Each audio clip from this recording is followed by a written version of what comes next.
हरिराम बनारस में गुलाब की पत्तियों को पीसकर गुलकंद बनाने का काम करता था। बनारस में उसकी गुलकंद दूर दूर तक मशहूर थी। उसके एक बेटा और एक बेटी थी। बेटी का नाम सुकन्या था। बेटी गुलकंद बनाने में अपने पिता का पूरा साथ देती थी और इस काम में अपने पिता की तरह माहिर थी। सुकन्या की स्कूल में पढ़ाई के साथ साथ नृत्य कला, गायन कला और वाद्य कला का अभ्यास कराया जाता था। सुकन्या ने वाद्य कला में बांसुरी का चुनाव किया और उसमें वह पूरी तरह निपुण हो गई थी।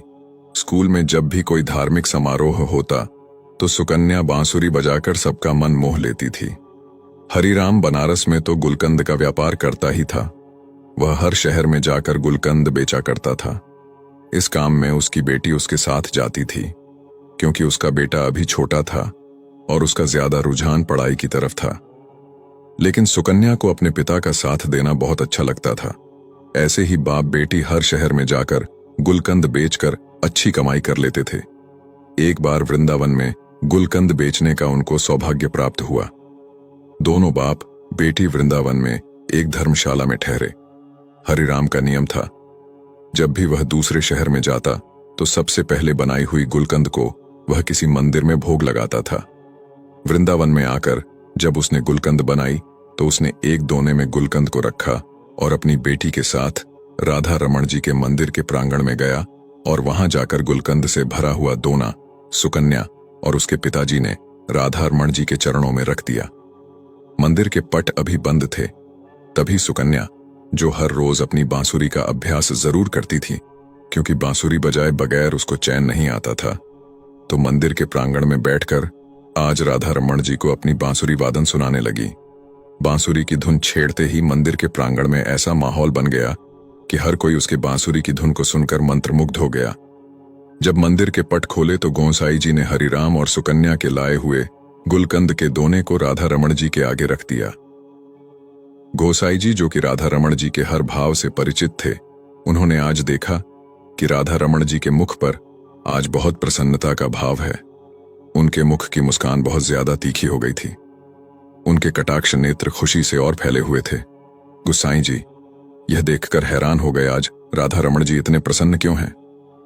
तभी उनका ध्यान मंदिर के प्रांगण में बैठे सुकन्या पर पड़ा, जो कि बांसुरी बजाने में मग्न थी। गोसाई जी समझ गए कि राधा रमण जी बांसुरी की धुन सुनकर प्रसन्न हो रहे हैं। सुकन्या बांसुरी बजाने में इतनी मग्न थी कि उसको पता ही नहीं चला कि कब मंदिर के पट खुल गए हैं। लेकिन जब उसने अपनी बांसुरी धुन को विश्राम दिया और उसके नेत्र जब राधा रमण जी के साथ मिले तो राधा रमण जी के कटाक्ष नेत्र उसके हृदय को ऐसे बींध गए कि वह तो बस उनको देखते ही रह गई। तभी हरिराम ने सुकन्या को कहा, बेटा दर्शन हो गए हो तो चले। सुकन्या राधा रमण जी को निहारती हुए वापस धर्मशाला आ गई। अब तो हर रोज सुकन्या और उसके पिता गुलकंद बनाकर मंदिर लेकर जाते और सुकन्या बांसुरी की धुन छेड़ती और राधा रमण जी और सभी लोग उसकी बांसुरी की मधुर धुन सुनकर मंत्रमुग्ध हो जाते। ऐसा कितनी दिन चलता रहा। हरिराम ने कहा कि बेटा, अब हमें आए हुए काफी दिन हो गए हैं, अब हमें अपने नगर वापस चलना चाहिए। लेकिन न जाने राधा रमण जी की कैसी इच्छा थी कि जब भी वो जाने का प्रोग्राम बनाते तो हर बार उनका जाना ना होता, वह फिर वहीं रह जाते।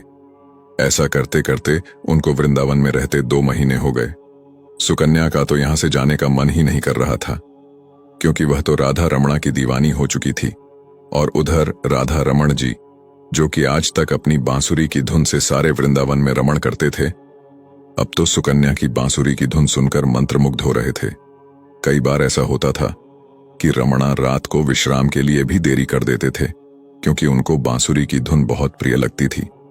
जब इनको सुलाने के लिए मंदिर के पट बंद करने के लिए गोसाई जी जाते तो किसी न किसी बहाने राधा रमण जी मंदिर का पट बंद ही नहीं करने देते। ऐसा कई बार गोसाई जी ने देखा था। वो समझ चुके थे कि सुकन्या की बांसुरी की धुन राधा रमणा को पसंद आ चुकी है। अब यहां से सुकन्या और हरिराम का जाने का समय आ गया। बड़े ही भारी मन से सुकन्या और हरिराम राधा रमण जी को छोड़कर अपने नगर बनारस चल पड़े। जब सुकन्या राधा रमण जी के मंदिर से निकली, उसके कदम आगे बढ़ नहीं रहे थे। उसको ऐसे लग रहा था कि उसके पांव में किसी ने बहुत भारी वजन के पत्थर रख दिए हो और वजन के कारण उससे चला नहीं जाया जा रहा था। अब सुकन्या अपने घर बनारस आ चुकी थी, लेकिन उसका मन तो उस मोहनी सूरत वाले वृंदावन के कटाक्ष नेत्रों वाले गहरी मुस्कान वाले राधा रमणा ने हर लिया था। अब तो सुकन्या का अपने घर बिल्कुल मन नहीं लगता था। उसका मन करता कि वह भागकर मंदिर के प्रांगण में चली जाए। ऐसे ही कितने दिन चलता रहा। एक दिन सुकन्या अपने माताजी के साथ रसोई घर में खड़ी थी। तभी अचानक से उसको जोरदार चक्कर आया और वह बेहोश होकर गिर गई। जब डॉक्टर के पास उसको ले जाया गया, डॉक्टर को इसकी बीमारी समझ न आई। लेकिन जब उसके पिताजी उसको बड़े अस्पताल में लेकर गए तो डॉक्टरों ने जब उसकी जांच की तो पता चला कि उसके हृदय में छेद है। घर के सब लोग सदमे में आ गए। यह हमारी बेटी के साथ क्या हो गया? डॉक्टर ने बोला कि अब आपकी बेटी ठीक नहीं हो सकती, यह कुछ दिनों की मेहमान है। लेकिन इसके बारे में सुकन्या को नहीं बताया गया। सब लोग उसको ऐसे दिखाते कि तुमको कोई मामूली सी बीमारी है और तुम्हें कुछ भी नहीं हुआ है। लेकिन सुकन्या को थोड़ा सा संदेह हो गया था, उसको कुछ ना कुछ बड़ी बीमारी हो गई है। तभी एक दिन सब लोग बाहर गए हुए थे और उसने अलमारी में से डॉक्टर की दी गई रिपोर्ट देखी तो उसने देखा उसके हृदय में छेद है। लेकिन तभी उसको वहां उसके हृदय में एक आकृति दिखाई दी। जब उसने उसे देखा तो उसने देखा कि यह तो राधा रमण जी की आकृति है। सुकन्या यह देखकर हैरान हो गई। राधा रमण जी को मैं वहां नहीं छोड़कर आई, बल्कि वह तो मेरे साथ मेरे हृदय में निवास कर रहे हैं। जब सब लोग घर आए तो सुकन्या ने ऐलान कर दिया कि वह आज रात को राधा रमण जी के पास जाएगी। लेकिन उसके पिताजी ने कहा कि बेटा, तुम्हारी तबीयत ठीक नहीं है, तुम वहां नहीं जा सकती। लेकिन सुकन्या ने तो ठान लिया कि वह वृंदावन जरूर जाएगी। ना जाने कब उसको मौत का बुलावा आ जाए। उसके पिताजी उसकी हठ के आगे विवश हो गए और उसको लेकर वृंदावन के लिए चल पड़े। वृंदावन पहुंचकर वह दोनों सुबह सबसे पहले राधा रमण जी की मंदिर अपने हाथ से बने हुए गुलकंद को लेकर और बांसुरी लेकर मंदिर में प्रवेश करते हैं। मंदिर में आज एक अजीब तरह की खुशबू आ रही थी। सब गोसाई लोग हैरान हो गए कि आज यह मंदिर में कैसी खुशबू फैली हुई है। लेकिन जब उनका ध्यान सुकन्या की तरफ पड़ा तो सब गोसाई सुकन्या को देखकर बहुत प्रसन्न हो गए और कहने लगे, अरे बेटा, तुम कहां चली गई थी? जब से तू गई है हमारे, तो राधा रमण जी की मुख की कांति फीकी पड़ गई है। लेकिन आज देखो, उनकी मुस्कान कितनी गहरी है और आज तो तुम्हें देखकर उनकी दंतावली के भी दर्शन हो रहे हैं।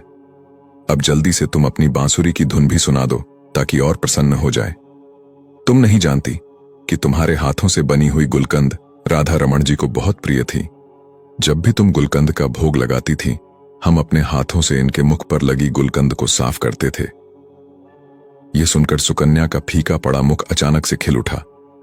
लेकिन जब उनको गोसाई जी ने बोला कि आज तुम अपनी बांसुरी की धुन से राधा रमण जी को प्रसन्न कर दो, तभी वहां पर हरिराम ने आकर गोसाई जी को हाथ जोड़कर बड़ी विनम्रता से कहा कि मेरी बेटी अब बांसुरी नहीं बजा सकती क्योंकि इसकी हृदय में छेद है।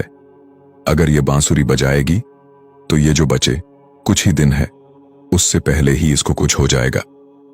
हरिराम गोसाई जी से प्रार्थना कर रहा था, लेकिन उधर सुकन्या बांसुरी बजानी शुरू भी कर चुकी हुई थी और लगातार 4-5 घंटे आंखें बंद करके राधा रमण जी के अपने हृदय में दर्शन करते हुए बांसुरी बजाती है। हरिराम यह देखकर हैरान होता जा रहा था, इतनी बीमार लड़की बांसुरी वादन कैसे कर सकती है। जब सुकन्या ने बांसुरी को विश्राम दिया, तभी मंदिर में माथा टेकने के लिए दिल्ली से एक बहुत बड़े डॉक्टर का परिवार आया हुआ था।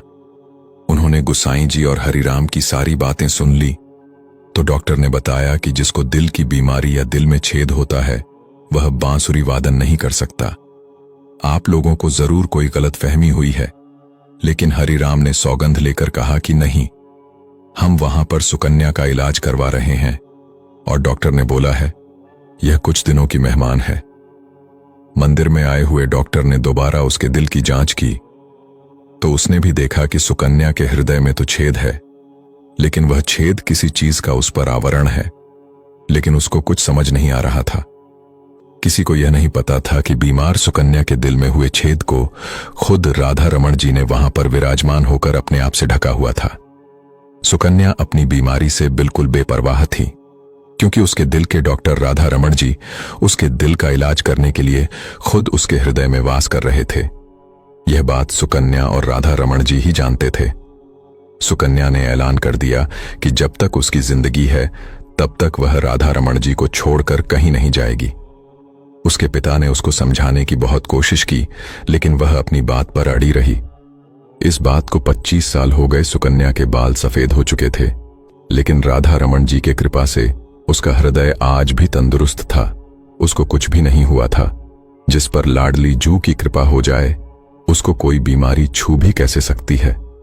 अगर कभी भूलवश कोई बीमारी उनके भक्तों के पास आ भी जाए तो लालजू इतने कृपालु हैं कि उनकी कृपा से सारी चिंताएं, सारी बीमारी छू मंत्र हो जाती हैं।